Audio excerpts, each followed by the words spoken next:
नमस्कार विद्यार्थी मित्रांनो, आज आपण जनरल सायन्स वर्कबुक स्टँडर्ड 6 आणि लेसन नंबर 4 डिझास्टर मॅनेजमेंट या लेसनचे क्वेश्चन आन्सर आज आपण अभ्यासणार आहोत. तर चला विद्यार्थी मित्रांनो, बघूया क्वेश्चन आन्सर. तर विद्यार्थी मित्रांनो, या ठिकाणी फर्स्ट नंबरचा क्वेश्चन दिलेला आहे फिल इन द ब्लँकचा. तर यामध्ये first fill in the blanks दिलेले आहे.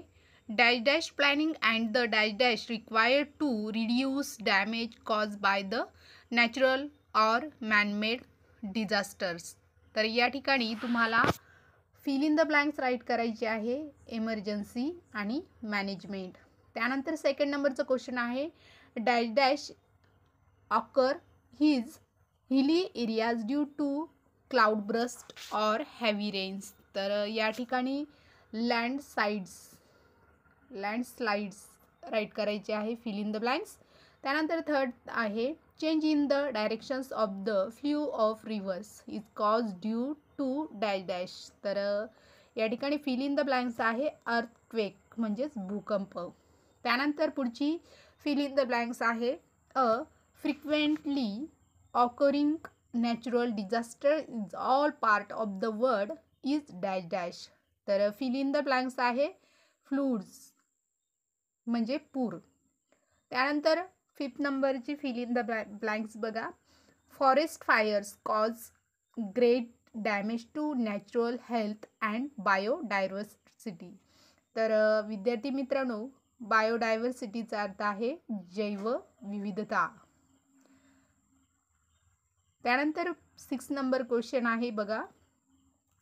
Wien we work in the sun continuously for a long time we may get a dash dash.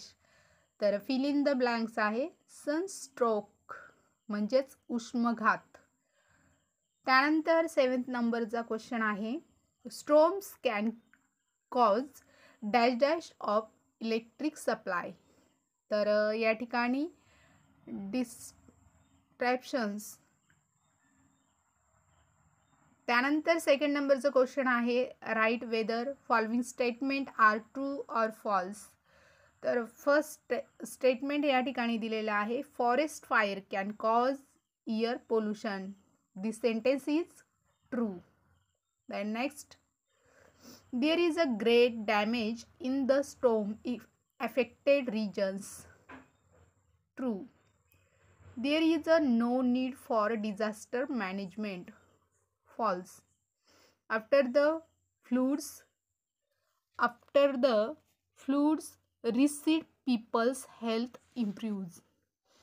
This sentence is false. And fifth number's statement due to meaning the changes of earthquakes increase. This sentence is true. तर third नंबरचा question या ठिकाणी दिलेला आहे what are the emergency contact numbers of the following.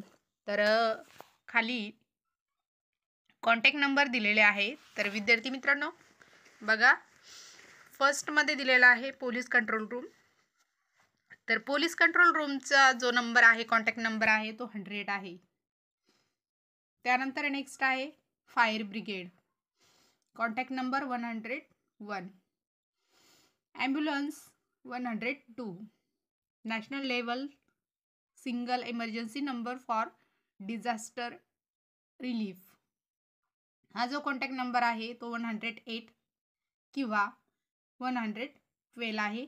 त्यानंतर पुढचा child helpline, तर हा आहे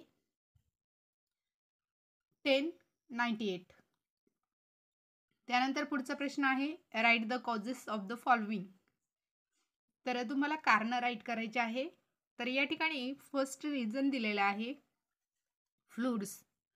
आता फ्लूड्स म्हणजे काय तर पूर. त्याची जी इन्फॉर्मेशन आहे किंवा त्याचं जे कारण आहे ते या ठिकाणी राईट करून दिलं आहे. तर विद्यार्थी मित्रांनो ॲज इट इज राईट करून घेऊ शकता. त्यानंतर पुढचं आहे फॉरेस्ट फायर्स. आता फॉरेस्ट फायर्स म्हणजे काय तर जंगलातील वणवा. आता त्याचं रिझन काय आहे, त्याचे साईड इफेक्ट काय आहे ते या ठिकाणी दिलेले आहेत. ते सुद्धा विद्यार्थी मित्रांनो तुम्ही राईट करून घेऊ शकता बघून. त्यानंतर 3rd नंबर आहे लँडस्लाइड्स बिल्डिंग कोलॅप्स. तर याची जी इन्फॉर्मेशन आहे ती सुद्धा या ठिकाणी राईट करून दिलेली आहे आणि ती सुद्धा तुम्ही ॲज इट इज बघून राईट करू शकता. त्यानंतर पुढचा प्रश्न 4th नंबरचा आहे आणि दिलेला आहे स्टॉर्म्स. आता स्टॉर्म्स म्हणजे काय तर वादळ. तर त्याची जी इन्फॉर्मेशन आहे ती सुद्धा या ठिकाणी त्याचं रिझन दिलेलं आहे आणि ते तुम्ही ॲज इट इज बघून राईट करू शकता. त्यानंतर 5th आहे अर्थक्वेक्स म्हणजेच भूकंप.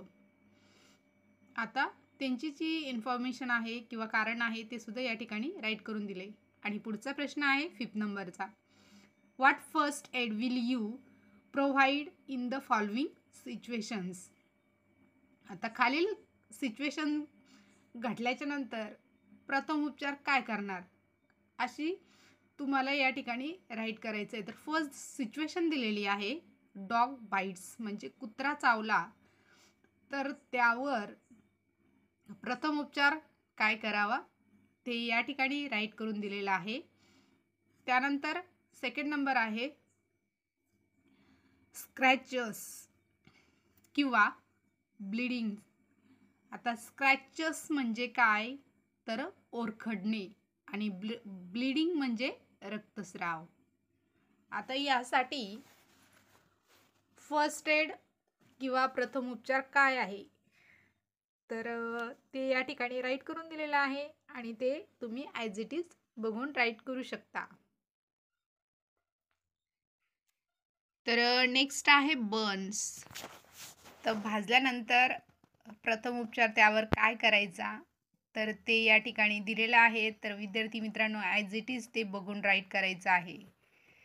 त्यानंतर पुढे आहे स्नेक बाईट्स. आता स्नेक बाईट्स म्हणजे काय तर स्नेक म्हणजे साप आणि बाईट म्हणजे चावणे. साप चावल्याच्या नंतर प्रथम उपचार काय करावे ते या ठिकाणी दिलेलं आहे. त्यानंतर पुढचा आहे सनस्ट्रोक. आता सनस्ट्रोक म्हणजे काय तर उष्माघात म्हणजे जास्त वेळ जर उन्हात राहिल्याच्या नंतर सनस्ट्रोक होत असतो आणि त्यावर प्रथम उपचार काय करायचा ते या ठिकाणी दिले आहे. त्यानंतर पुढचा प्रश्न आहे आन्सर द फॉलोइंग क्वेश्चन्स. आता क्वेश्चन दिलेले आहे first, what is meant by disaster. आता डिझास्टर म्हणजे काय असा प्रश्न विचारला आहे तर या ठिकाणी आन्सर दिलेला आहे, तुम्ही बघून राईट करू शकता. त्यानंतर 2nd नंबरचा क्वेश्चन आहे what are the types of disaster. आता या ठिकाणी फक्त टाईप्स विचारले. आता टाईप्स किती तर 2 आहे, एक आहे नॅचरल आणि दुसरा आहे मॅनमेड. त्यानंतर 3rd नंबरचा क्वेश्चन आहे what is meant by disaster management. तर डिझास्टर मॅनेजमेंट म्हणजे आपत्ती व्यवस्थापन म्हणजे काय. आता या ठिकाणी त्याचं आन्सर जे आहे ते या ठिकाणी दिलंय. त्यानंतर 4th नंबरचं क्वेश्चन आहे which are the main components of disaster management. आता त्याचं जे आन्सर आहे ते सुद्धा या ठिकाणी दिलेलं आहे आणि तुम्ही ते ॲज इट इज बघून राईट करू शकता. त्यानंतर पुढचा प्रश्न आहे find out about the work of the सर्पमित्रा. आता सर्पमित्राचं जे वर्क आहे ते या ठिकाणी दिलेलं आहे, ॲज इट इज बघून राईट करू शकता. आता सर्पमित्र म्हणजे काय तर तो फक्त साप जो असतो स्नेक जो असतो त्याला मारत नाही तर त्याला पकडून जंगलामध्ये नेऊन सोडतात, त्यालाच आपण सर्पमित्र म्हणतो. आता पुढचा प्रश्न आहे 7th नंबरचा. आता write down the effects of the following natural disaster. आता नॅचरल डिझास्टरचे इफेक्ट राईट करायचे तर या ठिकाणी फर्स्ट दिलेला आहे तुम्हाला अर्थक्वेक. अर्थक्वेकचा परिणाम काय होतो तर या ठिकाणी दिलेलं आहे, आन्सर दिलं आहे बघा, large scale damage to life and property. तर बघा काय दिलं आहे की अर्थक्वेक म्हणजे भूकंपामुळं काय होते बरीचशी प्रॉपर्टी डिस्ट्रॉय होऊन जाते आणि लाईफ जी आहे ती सुद्धा काय होते डॅमेज होऊन जाते, म्हणजे बरीचशी वित्तहानी आणि जीवितहानी होत असते. त्यानंतर buildings collapse due to tremor and vibrations of the earth crust. तर जे अर्थक्वेकमुळे जे व्हायब्रेशन होतं त्याच्यामुळे बिल्डिंग ज्या असतात त्या कॉलॅप्स होत असतात. त्यानंतर पुढे दिलेलं आहे फ्लूड्स, म्हणजेच काय तर पूर, आणि त्याचा इफेक्ट काय होतो तो या ठिकाणी राईट करून दिलेला आहे, तो तुम्ही बघून राईट करू शकता. त्यानंतर 3rd नंबर आहे स्ट्रोम. स्ट्रोम म्हणजे काय तर वादळ, हे आपल्याला माहिती आहे, आपण शिकलोय. मग त्याचे इफेक्ट काय आहे, वादळामुळं काय चेंजेस होतात, काय इफेक्ट होतात ते या ठिकाणी दिले आणि ते तुम्ही बघून राईट करू शकता. त्यानंतर पुढं आहे फॉरेस्ट फायर. आता फॉरेस्ट फायर म्हणजे काय तर जंगलामध्ये लागणारी जी आग असते त्याला फॉरेस्ट फायर म्हणतात, आणि त्याला प्रॉपर वर्ड आहे फॉरेस्ट म्हणजे जंगल आणि फायर्स म्हणजे वनवा.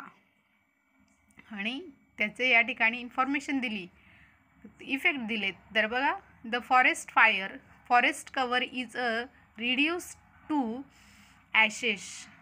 Wild animal are also killed due to fire. Wild animal ते सुद्धा फायरमध्ये काय होतात, किल्ड होतात. त्यानंतर biodiversity is a tremendously lost, म्हणजे जैवविविधता जी आहे ती सुद्धा लॉस्ट होऊन जाते. आणि एअर पोल्युशन इज क्रिएटेड, म्हणजे एअर पोल्युशन सुद्धा त्या ठिकाणी होत असतं. त्यानंतर ओपन एंडेड क्वेश्चन दिलेला आहे विद्यार्थी मित्रांनो, तो सुद्धा तुम्ही ॲज इट इज बघून राईट करू शकता. तर 2nd नंबरचा क्वेश्चन आहे विद्यार्थी मित्रांनो, according to you what can be done deal with such a disaster. तर याचं जे आन्सर आहे ते या ठिकाणी राईट करून दिलं आहे. त्यानंतर पुढचा प्रश्न आहे 2nd नंबरचा, त्याचं पण आन्सर या ठिकाणी लिहिलेलं आहे. त्यानंतर त्यामध्ये दिलं आहे फायर, कॉलॅप्स ऑफ बिल्डिंग्स, त्यानंतर रोड ॲक्सिडेंट, त्यानंतर फ्लूड, त्यानंतर वार. आता वार म्हणजेच युद्ध. त्यानंतर बॉम्ब एक्सप्लोजन. त्यानंतर पुढचे क्वेश्चन बघूया. पुढचा प्रश्न या ठिकाणी दिलेला आहे विद्यार्थी मित्रांनो, ॲज इट इज ते बघून राईट करू शकता.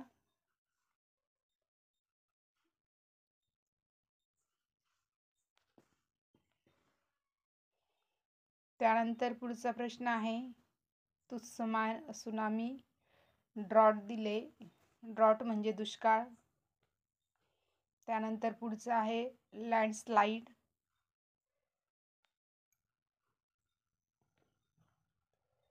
त्यानंतर पुढचा प्रश्न बघूया.